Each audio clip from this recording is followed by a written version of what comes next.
Le mouvement de soutien au grand chef Nestlin, toujours en garde à vue, se poursuit depuis hier soir. Ils étaient une cinquantaine cet après-midi devant la gendarmerie dans une ambiance calme. Pour rappel, le grand chef est entendu en tant que commanditaire des violences commises en novembre 2020 à Rault et qui avait poussé des dizaines de familles à se réfugier à Nouméa. La garde à vue pourrait durer encore plusieurs jours. Autre manifestation, cette fois devant le commissariat central à Nouméa suite à la garde à vue de Gaëlle Véry, une figure du mouvement anti-pass sanitaire.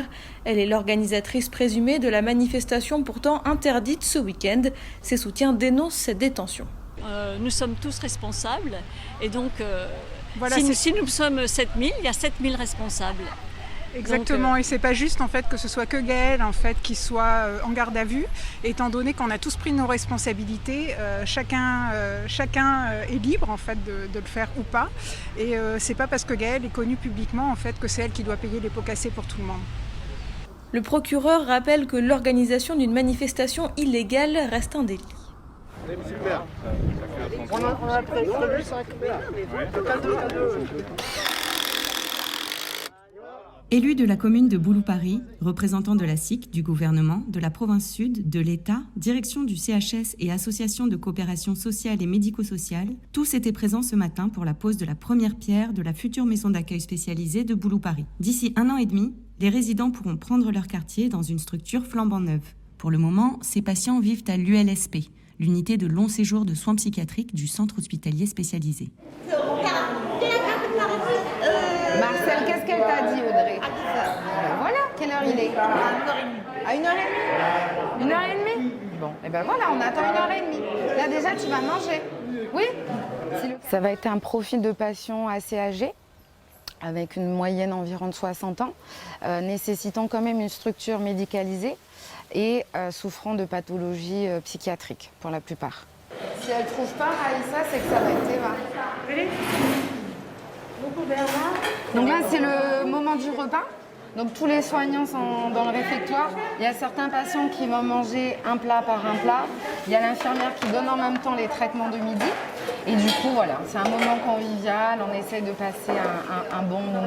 C'est très bruyant, très vivant. Le quotidien des résidents, il va être rythmé à la fois par les temps de soins, les prises de traitement, l'implication de différents professionnels, kinés, etc. Et à la fois par des moments de vie, activités, loisirs, les achats personnels, du shopping, ce genre de choses. L'unité de long séjour psychiatrique est hébergée au CHS de Nouville, un lieu chargé d'histoire comme en témoignent les bâtiments. Ici, l'ancienne maison du surveillant en chef à l'époque du bagne. Donc voilà, nous sommes aujourd'hui au centre hospitalier Albert Bousquet, qui initialement était l'hôpital du Bagne, appelé plus communément le Paradou, jusqu'en 1922. À la suite de laquelle la période a continué pour en faire un établissement public d'assistance pour tous les immigrés, les infirmes, tous les exclus de la société, avec une parenthèse pendant la Deuxième Guerre mondiale où on a traité un centre de détention pour les Japonais. Et aujourd'hui, c'est l'hôpital psychiatrique de référence et de gériatrie de la Nouvelle-Calédonie. La future maison d'accueil de Boulou-Paris est portée par l'ACSMS, Association de coopération sociale et médico-sociale créée en 2007 à l'initiative du CHS, qui regroupe des structures telles que la Séviane au Mont-d'Or ou encore la plateforme d'appel SOS Écoute. La maison d'accueil spécialisée sera composée de plusieurs unités dans lesquelles seront hébergées des personnes atteintes de handicap et gravement dépendantes. Et en fonction de leur degré d'autonomie, elles seront dans certaines unités ou pas, avec aussi des espaces communs pour permettre aux gens de pouvoir faire certaines activités sociales et culturelles notamment. Il s'agit d'une structure médico-sociale qui permet un accompagnement dans les actes de la vie quotidienne et une prise en charge médicale et des soins constants. Les résidents actuels de l'unité de long séjour de soins psychiatriques du CHS seront les premiers résidents de la maison d'accueil spécialisée de Boulou-Paris, qui proposera 42 places et permettra la création de 50 emplois pérennes. Daniel est propriétaire du gîte Les Randonnées de Pau-Creux depuis 2006, mais il y a travaillé auparavant en faisant des randonnées équestres aux clients. Doté de 2 bungalows et ce dortoir dont 29 personnes peuvent être logées, ce gîte d'une capacité d'accueil de 80 personnes existe depuis 1992. Une activité touristique qui pourrait être mise en cause par rapport aux grandes pluies de début janvier. Il y a une semaine de ça, c'était l'enfer. Voilà. Voilà l'intérieur du dortoir. C'est juste l'entrée. On retrouve la porte qui est là. Et une porte qui a disparu. Et puis bon, en plus avec de la boue, des feuilles, c'est dire qu'il y a eu du courant, quoi. Ça n'a pas été, c'est pas de l'eau qui est montée tranquille. Non, il y a eu du courant. Parce que même pour arracher la porte du dortoir, ça a soufflé, quoi. Enfin, ça n'a pas soufflé, ça a coulé surtout. Parce qu'il n'y avait pas de vent. Tout s'est déroulé dans la nuit du 3 au 4 janvier dernier, où pas moins de 200 mm d'eau est tombée en seulement 11 heures. Depuis la création de ce gîte, Daniel n'a jamais vu une inondation pareille. Le niveau de l'eau, on le voit sur la première photo là. Voilà. C'était celui-là, ça arrivait à ici. Premier matelas. Les seuls matelas qui n'ont pas été mouillés, c'est sur les lits superposés doubles là, où ils étaient 5 cm plus haut et ils n'ont pas été noyés. Et voilà, le niveau de l'eau, on le voit bien ici là. Les dégâts portent sur quelques matelas ici dans ce dortoir, la salle à manger, la cuisine et à la sellerie. Daniel s'est rapproché de son assurance pour être remboursé, mais celle-ci n'a pas donné suite à sa requête, disant, je cite, « Le sinistre déclaré ne rentre pas dans le cadre de l'événement climatique ». Cependant, sur son attestation d'assurance multirisque professionnelle, Daniel paie également les événements naturels pour le contenu. À savoir que cette nuit-là, une partie du pays était en vigilance jaune. Vendredi dernier, les acteurs touristiques de la foi ont rencontré le haut-commissaire pour la République en Nouvelle-Calédonie, M. Patrice Faure, pour avoir une réponse à leurs questions, notamment celle sur les assurances.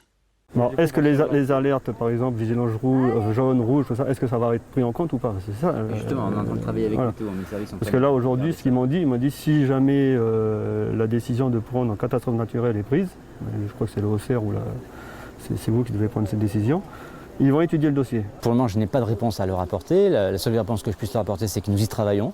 Nous veillons avec les services de l'État et les services du pays à ce que justement nous puissions établir une cartographie dans un temps donné avec des horaires et des pluviométries qui permettront probablement d'atterrir sur un point d'équilibre qui permettra aux uns et aux autres probablement de toucher leurs assurances, ce qui n'est pas éligible mais loin s'en faut. Selon Daniel, la rencontre avec le haut-commissaire a été fructueuse. Son dossier a été finalement pris en considération par l'assurance. Cependant, un expert devra passer pour évaluer la valeur des dégâts. Depuis le 9 janvier dernier, le corail est à l'honneur à la Maison de la Biodiversité de Nouméa. Composée de photos amateurs, l'exposition a été imaginée et réalisée par les bénévoles de l'association du Centre d'initiation à l'environnement. Donc c'est des photos qui ont été prises à la baie des Citrons, à la plage de Château-Royal et à l'île aux Canards en fait. Voilà, donc ça permet en fait d'accéder à des récifs qui sont des récifs rangeants de proximité et juste avec un masque et un tuba. Donc là, l'idée c'est de faire comprendre qu'on peut découvrir tout ça avec peu de moyens et qu'il ne faut pas s'en priver parce qu'on a vraiment beaucoup de chance ici en Nouvelle-Calédonie et à Nouméa de pouvoir accéder à des milieux aussi encore en bon état, en bonne santé, juste à proximité. La particularité de cette exposition est qu'elle allie photos et squelettes de coraux. Une stratégie pour mieux apprendre le fonctionnement de cet animal. Les maisons, les appartements de chaque polype, donc de chaque animal. Donc, et ce qui est intéressant de voir, c'est qu'on voit que la maison des polypes, selon les colonies, elle ne va pas avoir la même forme. Là, on a déjà des petites formes et ils ont tous un mur en commun. Ce qui est intéressant, c'est que vous voyez que chaque animal, il avait sa maison, mais il ne touche pas la maison de celui d'à côté, il y a des séparations. Et ça c'est important parce que quand on veut identifier un corail, en fait, c'est ce qu'on va aller regarder. C'est pour ça que c'est très difficile d'identifier un corail quand il est vivant, parce qu'on ne voit pas ça, ces détails-là. L'objectif, c'est de faire comprendre ce que c'est du corail, de donner accès à la fois aussi à la passion, de pouvoir se mettre à la photographie, de découvrir le milieu marin, de voir le lien entre des organismes vivants et puis quand ils meurent, ce qu'il reste. Donc là, on a à la fois des photographies et des squelettes de coraux. Donc ça, c'est assez exceptionnel. C'est des squelettes de coraux qui sont issus de collections personnelles, notamment des collections de monsieur et madame Catala, qui étaient à l'origine de l'aquarium de Nouméa. Donc voilà, aujourd'hui, c'est très réglementé. On n'a plus le droit de ramasser les coraux. Donc là, c'est vraiment une possibilité, une opportunité qui est faite à tous les Calédoniens de venir voir comment s'est fait un corail, qu'est-ce qu'il y a derrière. Mieux connaître les coraux, c'est mieux les protéger. Après avoir fait le tour, le message est bien reçu par Anaïs. La madame, elle nous a dit ce qu'il ne fallait pas faire, il ne fallait pas écraser les coraux et y faire des graffitis dessus, parce qu'après ça tue les petits polypes qu'il y avait à l'intérieur. Amoureux du lagon calédonien, vous avez jusqu'au 28 février pour profiter de cette exposition gratuite. Aux quatre coins du monde, le réchauffement climatique engendre le déclin des coraux. Selon une enquête menée par 300 chercheurs, la planète a perdu 14% de ses coraux entre 2009 et 2018. Essentiels à l'équilibre biologique de l'océan, diverses actions sont mises en place pour assurer leur survie. Chez nos voisins australiens, on a privilégié l'insémination artificielle. Le principe est simple, des spermatozoïdes et des ovules de coraux sains sont collectés puis sont assemblés en laboratoire.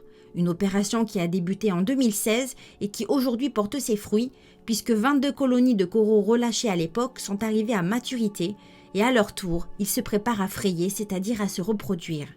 Une bonne nouvelle pour la grande barrière de corail qui devrait être frappée prochainement par un nouvel épisode de blanchissement selon les prévisions des experts, le 4e en seulement 7 ans.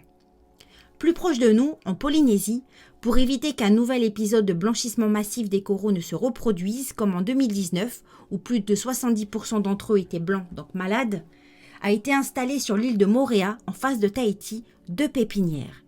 Une à 12 mètres, mais également une à 30 mètres, car à cette profondeur, les coraux subissent moins les vagues de blanchissement. Moorea a été choisi car les récifs coralliens qui s'y trouvent résistent au réchauffement climatique, même si cela se fait au prix d'un appauvrissement de leur diversité. Pour les chercheurs, le but étant de créer un véritable conservatoire naturel dans lequel on retrouverait 50% des espèces de cette île, mais également de pouvoir concevoir des bébés coraux qui s'adapteraient mieux au changement de température. La jeune génération y est aussi très sensible. On voit l'émergence de jardiniers pour le corail. En mettant en place une technique de bouturage, ces jeunes gens élèvent les coraux dans une nurserie sous-marine à Moorea, à l'abri de toute perturbation.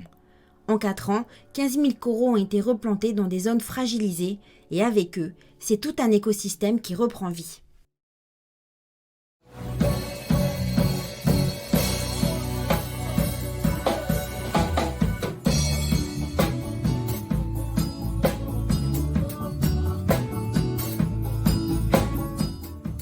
Depuis le 10 janvier dernier, une résidence d'artistes musiciens se tient au centre de musique Nineulan Awe pour la préparation d'un nouveau CD enregistré et produit par la Fédération des artistes de Neve-Djihu.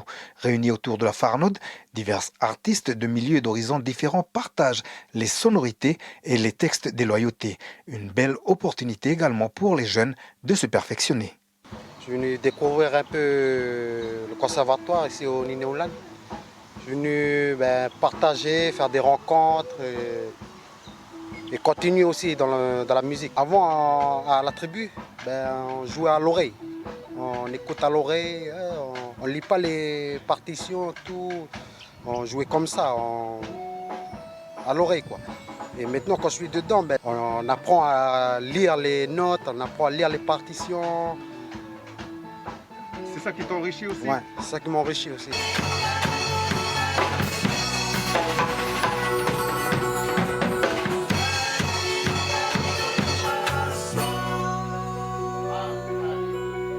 Mon travail, c'est de pouvoir diriger, d'écrire sur tableau les accords pour établir un cadre au niveau des répétitions.